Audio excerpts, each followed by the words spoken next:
Tingnan niyo 'tong side na 'to ng face ko, buhay na buhay dahil lang dito. Ang ganda sa pisngi, sa mata, sa ilong at dito sa taas ng uso ko, side na meron at nilagyan ko nitong eyeshadow highlighter at kung ano pang tawag nila rito. Jelly nga pa 'to, kaya malamig siya, matubig-tubig ang pakiramdam. And ito yung side na wala, 'di ba? Walang kabuhay-buhay kasi nga walang highlight. Ito tingnan niyo, oo, 'di ba? Hindi talaga ako ma-makeup na tao. Lipstick lang, okay na ako. Kili-kili nga, hindi ako marunong maglagay, oh, 'di ba? Pero nung nakita ko 'to, sabi ko, wow, ang galing. Tingnan niyo, ang ganda. Oh, kumikinang-kinang.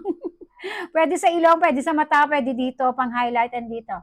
Or depende sa, yung iba naglalagay ng highlight dito, di ba? Pwedeng, pwede. Ganito yung tsura niyan. May takip pa pag binuksan mo. Ayan, yung kulay nun sa akin, shade number 5, ganyan, oh, jelly siya, oh. Pero marami pa silang shade nito na available, oh, again, oh. May buhay, at ito ay walang highlights. May highlights na maganda, at wala. At ito lang yan ang sagot. Ang ganda nito.